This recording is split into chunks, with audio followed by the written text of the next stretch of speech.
Bismillahirrahmanirrahim. Assalamualaikum warahmatullahi wabarakatuh. Ismi Nopia Poni Agustiani, ana min Qismi Ta'limi Lughah Al-Arabiyah. Baik kawan-kawan, di sini saya akan mengulas kembali materi tentang tugas-tugas seorang guru, baik dari perannya, tugas utama, hingga perangkat pembelajaran yang diperlukan oleh seorang guru dalam proses pembelajaran. Mulai dari tahap pra pembelajaran, tahap pelaksanaan, hingga tahap pasca pembelajaran. Baik kawan-kawan, perlu diketahui pengertian guru. Guru itu apa sih? Guru adalah pengajar suatu ilmu. Guru merupakan pendidik profesional. Kenapa? Guru memiliki peran, fungsi, dan tugas utama, yaitu melatih, mengajar, membimbing, mengarahkan, menilai, dan mengevaluasi peserta didik.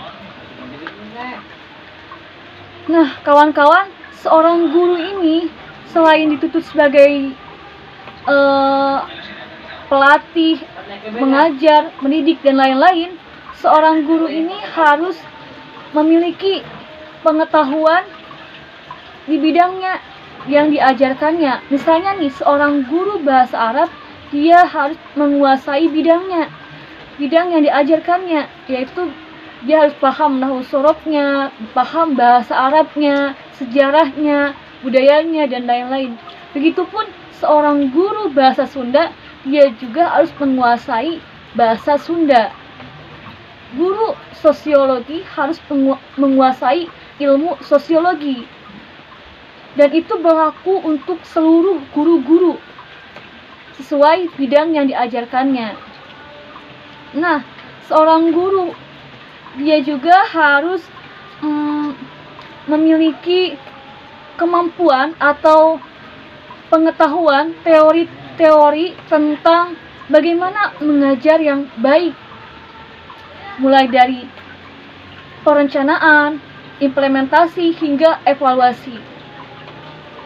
Nah kawan-kawan, saat ini saya akan menjelaskan bagaimana untuk mencapai goal-goal dalam pembelajaran itu. Nah, goal-goal ini yaitu tahap dalam pra pembelajaran, tahap pelaksanaan, hingga tahap pasca pembelajaran, yaitu evaluasi. Nah, pada tahap pra pembelajaran perlu kawan-kawan perhatikan, seorang guru itu harus memiliki kalender untuk menganalisis hari efektif dalam satu semester, 1 tahun. Nah, tujuannya untuk apa? Agar seorang guru ini tahu mana hari efektif untuk belajar dan mana hari libur. Seperti itu. Kemudian yang kedua, seorang guru harus membuat prota dan promes. Prota itu program tahunan, promes itu program semester. Maksudnya tuh program pembelajaran dalam 1 semester atau 1 tahun. Nah, ketika kita membuat hari efektif, kita membuat prota promes, kita bakal mengetahui nih, hari ini belajar ini, hari ini belajar ini. Nah, ternyata ini libur, berarti dikasih luang. Nanti pekan selanjutnya terus sampai 1 semester. Jadi dibuatkan harian dan prota promesnya. Kemudian yang ketiga itu seorang guru harus membuat silabus. Silabus ini adalah penjabaran dari kompetensi, baik kompetensi inti, kompetensi dasar, standar kompetensi yang telah ditentukan. Ya, kemudian yang keempat itu membuat RPP atau membuat rancangan pembelajaran dalam 1 semester atau bahkan 1 tahun. Nah, RPP ini perlu diperhatikan karena setiap sekolah itu memiliki silabus, dan kondisi lapangan yang berbeda-beda. Jadi nggak bisa kita menerapkan lapangan A ke lapangan B. Jadi intinya tergantung kondisi lapangan sekolah yang kita ajarkan. Kemudian yang kelima itu menentukan KKM di awal pembelajaran. Gunanya untuk apa? Ya pertama untuk siswa agar dia itu mampu mengacu atau melakukan persiapan untuk mengikuti pembelajaran. Kemudian untuk gurunya yaitu untuk sebagai acuan dalam menilai kompetensi siswa. Nah, perlu diperhatikan KKM ini harus integral kawan-kawan. Kenapa harus integral? Karena kurang efisien kalau misalnya kelas 7 KKM-nya 8, kelas 8-nya malah KKM-nya 7,5. Itu nggak integral. Jadi harus integral. Misalnya kelas 7 KKM-nya 6,5. Nanti kelas 8 KKM-nya harus ditaikan. Jadi 8, seperti itu kawan-kawan. Nah, kemudian yang terakhir itu adalah jurnal harian guru. Jurnal harian guru. Dalam jurnal ini berisi tentang catatan-catatan seorang guru, mulai dari aktivitas pembelajaran, tentang materi yang diajarkan itu apa, siswa yang hadir itu berapa orang dan siapa-siapa, kemudian apa aja yang menjadi kendala, dan apa aja patokan yang harus disiapkan nanti di pertemuan selanjutnya. Nah kawan-kawan, jadi itu yang dipersiapkan pada pra pembelajaran. Selanjutnya pada pelaksanaannya atau yang kita kenal dengan implementasi. Pada tahap implementasi ini perlu kawan perhatikan, kita ini kan sudah menyiapkan di pra pembelajaran. Nah, persiapan yang kita buat di pra pembelajaran itu kita aplikasikan, kita implementasikan di pelaksanaan ini. Mulai dari RPP-nya, kemudian kita siapkan nih bahan ajarnya itu, materi yang kita ajarkan ini dari modul kah, dari LKS kah, dari diktat kah, dari buku kah, atau dari yang lain, harus dipersiapkan. Kemudian media pembelajaran.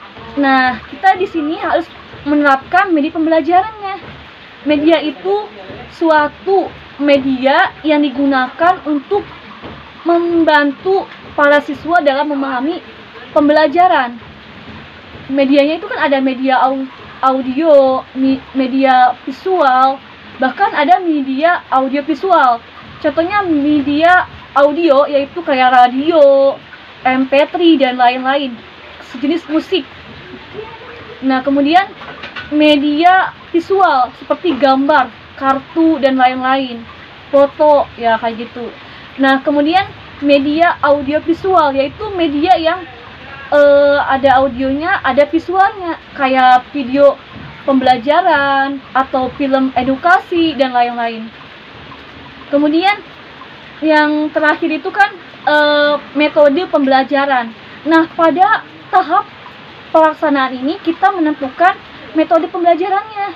Seorang guru ini harus menerapkan metode pembelajaran yang bagaimana sih efektif itu?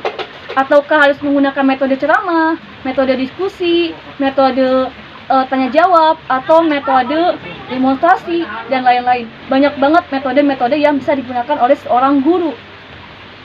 Nah, selain itu, dari RPP, bahan ajar, media, metode, itulah yang harus dilaksanakan oleh seorang guru pada tahap ini. Selanjutnya, tahap pasca pembelajaran, atau yang kita kenal dengan tahap evaluasi. Nah, di sini bisa dikenal dengan tahap di mana seorang guru ini melakukan proses penilaian, mulai dari pra sampai dengan pasca, mulai dari kualitas dan kuantitas yang dimiliki oleh peserta didik. Pada tahap pasca pembelajaran ini, seorang guru harus mengevaluasi dengan memberikan lembar penilaian. Nah, lembar penilaian itu berisikan setiap kompetensi, baik kompetensi sikap, kompetensi sosial, dan lain-lain. Jadi di dalam kompetensi ini tuh apa aja yang harus dicapai. apa yang dicapai dan apa yang harus dinilai, seperti itu kawan-kawan. Kemudian di tahap pasca pembelajaran ini ada bank soal. Nah, bank soal itu berisikan soal-soal yang sudah diuji coba. Gak semua soal masuk ke dalam bank soal, karena yang namanya bank soal yaitu udah diuji coba, yang uji daya beda, ada validitasnya, reliabilitasnya, bahkan udah ada daya sukar, terus efisiensinya. Jadi udah ada kriteria-kriterianya, seperti itu kawan-kawan. Nah, kemudian yang terakhir adalah tugas kelompok atau tugas individu. Tugas kelompok itu tugas yang diberikan oleh guru kepada suatu kelompok yang berisikan peserta didik yang ditentukan oleh guru. Misalnya ada 10 peserta didik, ditentukan 5 orang, seperti itu kawan-kawan. Nah, sistem pekerjaannya itu bekerja sama atau berkelompok. Kemudian tugas individu yaitu tugas yang diberikan oleh guru kepada masing-masing individu. Seperti itu kawan-kawan. Nah, mungkin itu saja yang dapat saya sampaikan. Semoga dapat dipahami.